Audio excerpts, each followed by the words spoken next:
Nigeria is a beautiful country with rich forests, wide grasslands, vibrant rivers, and communities that have lived with nature for generations. But across the country, we are beginning to see signs that our environment is under pressure, and in some places, disappearing. Through Dataphyte Biodiversity Fellowship, then investigative journalists traveled across Nigeria to document these changes. Their stories reveal not only what we are losing, but why we must act now. In Odua and Okolomadi communities in Rivers State, the forests are thinning out. Not because people don't care, but because many young people have no other means to survive. With limited jobs and rising poverty, logging has become one of the few ways to earn an income. The forests around the nation's capital are also not spared. In Abuja, an ancestral forest, once full of towering iroko and mahogany trees, is now being ravaged by unregulated logging. Villagers speak of how the forest used to protect them, providing clean air, shade, medicinal plants, and cultural identity. Today, much of it is empty land, and with every truckload of logs that leaves, a piece of heritage goes with it. In Kano, another quiet crisis is unfolding. Vultures, nature's cleanup crew, are going extinct. Their decline is being driven by a growing demand for vulture parts used in charms and traditional practices. In Omo Forest Reserve in Ogun State, illegal farming and logging have pushed forest elephants out of their natural habitat. With homes destroyed, elephants now wander into nearby villages like Itasen, damaging crops and creating tension with residents.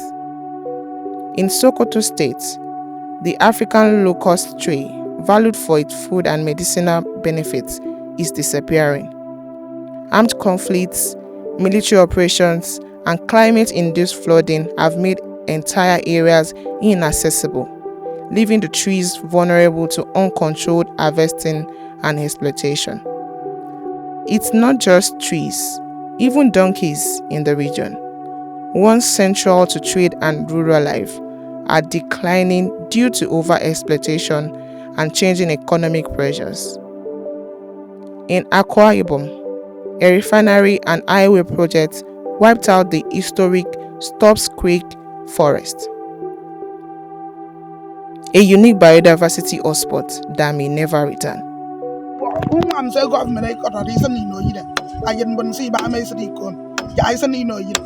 In Ogoniland, oil spills have turned fresh water into toxic pools, destroying fish stocks and threatening the survival of entire communities.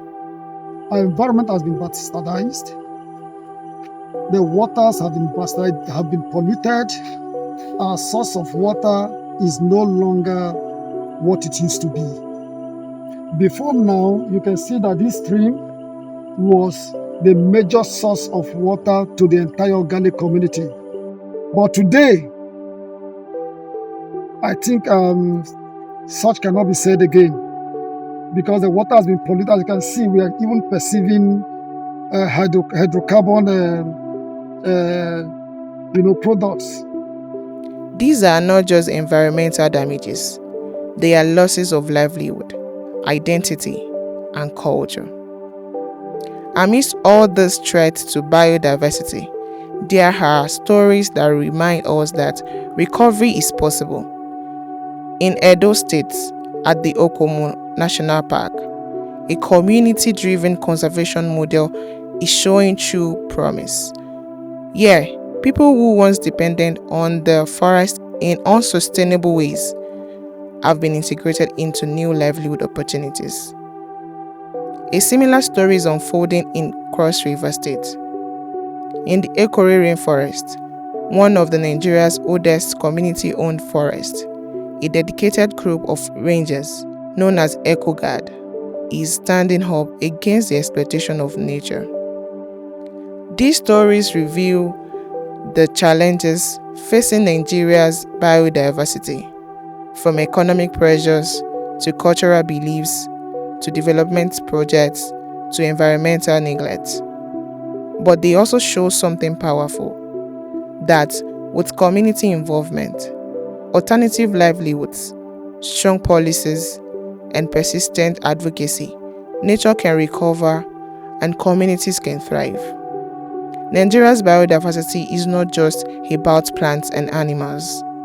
It is about people, it is about culture, and together we can protect it.